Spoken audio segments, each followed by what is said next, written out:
Hi guys, welcome to the next episode of Origins of Doggos. Today we're going to be talking all about the Akita. I am joined as always by my Borzoi co-host Esper, who will undoubtedly get up about halfway through this cast, and I will get sad. Let's jump in. The Akita is a Japanese dog, or at least originated in Japan. We've done a lot of dogs that have originated in Europe and Central Europe. Now we're going to talk about a Japanese pup. They are medium-sized dogs. They live about 10 to 15 years. They are 2 or so feet in height and 61 to 80 pounds, depending on the sex. The males are a little bigger.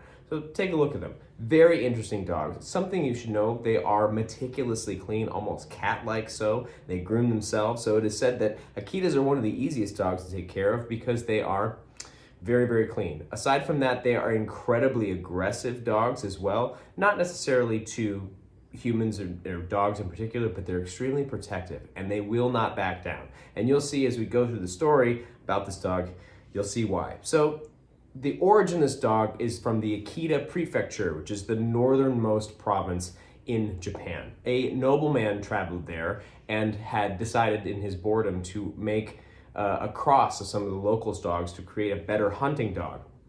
They became not just good hunting dogs, but incredible hunting dogs. They got some of the interesting features. They have webbed feet that help them move on snow and ice better, but it has been said that they can even take down bears. Between the 1600s and the 1800s, the dog started to shift from being the dog of the people, working outside in the snow hunting, and going up to the aristocratic families and the imperial families. Actually, the dog fighting between these dogs became so popular that by law it was ruled you could not fight or enter your dog into a fight unless you were a nobleman. But what was very interesting is if you had a winning dog, they would mark on its collar, and you could tell that the rankings of your dog, depending on how well it's done in the fights, were denoted by the special collar and special leashes. So it's very, very interesting. So 18th and 19th century, the ruling class, the Akitas, started to fall out of favor. And what happened was the bloodlines of the Akita were bred with other dogs, giving them different types of ears and droopy tails. And the favor of the original Akita fell off so much that it almost became extinct. It wasn't until the Meiji era and the Taisho era that the Akitas came back into favor and the breeding began to steadily increase. Emperor Taisho himself actually changed the law, so instead of just the ruling class can only own Akitas, that everybody could. And it was through that we started to see another boom in popularity. Okay, now I have to take an aside and tell you really, really honestly heartbreaking story. This is the story of Hachiko, a very specific dog that in the 1920s had a memorial erected for him at Tokyo's Shibuya station. And even to this day, there is a ceremony where hundreds of dog owners come out and pay homage to this dog. The story goes as this: his master was a doctor, and he would go with him every day to the train station, and the dog would meet him every day at the train station afternoon when he got off of work. One day, the doctor rather, died while he was at work.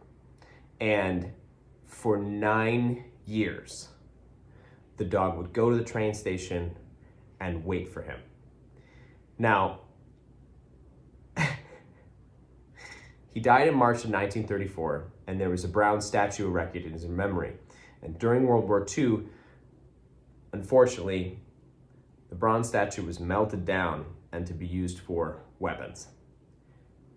That got me. Luckily, they remade the statue and they put it back up in 1948. So his statue is still there at the Tokyo Shibuya station. Let's hop back to the timeline. 1927, Society of Japan was established to preserve the purity of the Akita breed. Again, they're trying to get back to those pure bloodlines that were kind of messed with all along the way. In 1931, Japan designated the Akita as the national monument and one of Japan's national treasures. You'll see that Akita is on a lot of Japanese items. 1937, the American Akita was first introduced in the UK, and it was a Canadian import owned by Mrs. Jensen. The descendants of Mrs. Jensen live on today, and they still breed Akitas. So now we get into World War II. A lot of stuff happens with dogs in World War II. 1939, 1945, World War II again pushes the Akita to the brink of extinction. So the dogs are hard to take care of. They're lacking in nutritious food. Starving is taking place all throughout the country. So you can imagine that, unfortunately, the sacrifices were made on the dogs of the family. Unfortunately, people were using their pets as food, as well as clothing.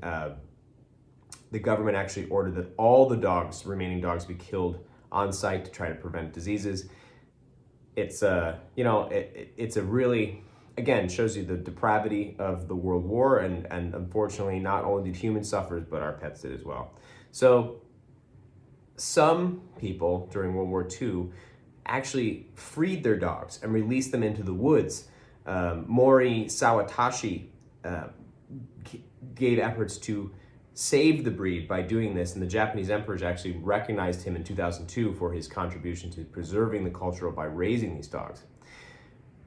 After World War II, the Akita starts to gain a little bit of liking because American servicemen start to take a liking to the Akita dog. We find that by 1956, the person who brought the first Akita to America was actually Helen Keller, and she took a trip to the prefecture of Akita where she was gifted a 2-month-old puppy called Kamikaze Go, and he unfortunately ended up dying at about 7.5 months from distemper, but they sent her a new puppy, Kamikaze's little brother, Kenzen Go.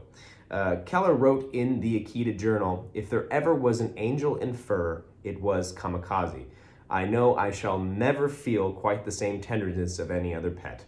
The Akita dog has all the qualities that appeal to me. He is gentle, companionable, and trusty." Very cool. So same year, 1956, the Akita Club of America was founded.